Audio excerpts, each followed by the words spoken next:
kita ketahui bahwa pajak adalah kontrak sosial antara rakyat dengan negara.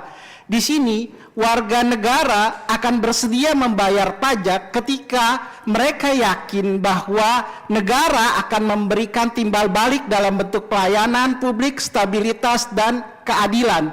Nah, sayangnya rasa keadilan itu hari ini kian memudar karena adanya kontradiksi dari kebijakan yang dilakukan oleh pemerintah.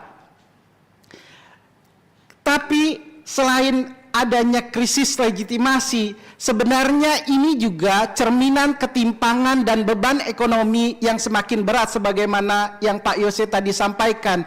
Kita memang tumbuh dalam beberapa tahun terakhir cukup stabil di kisaran 5%, tapi distribusinya makin timpang dan itu bias capital intensive sektor.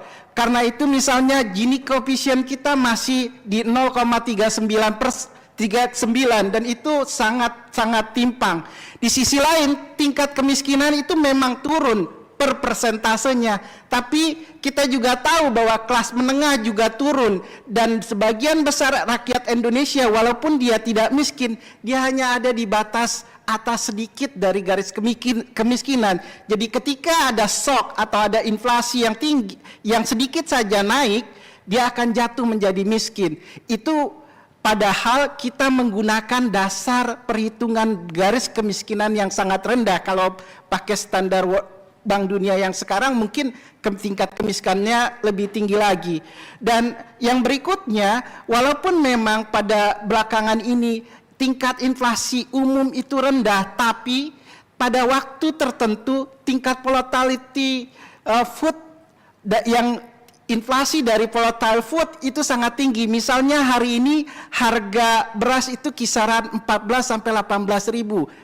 Tengahnya misal 16.000, dan itu sangat-sangat membebani masyarakat dan kontradiksi terhadap apa yang disampaikan oleh pemerintah, misalnya stok di Bulog meningkat, produksi meningkat.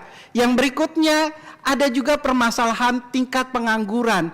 Tingkat pengangguran kita secara umum memang rendah, tapi jumlahnya itu naik. Dan kita dengar PHK terjadi di mana-mana. Yang jadi permasalahan di Indonesia sebenarnya bukan sekedar bahwa orang itu bekerja atau tidak bekerja, tapi permasalahannya hari ini pekerjaan yang berkualitas atau menghasilkan penghasilan yang layak itu sangat terbatas. Tingkat informal sektor kita itu hampir 60%.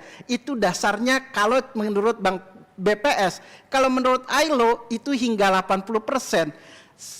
Dan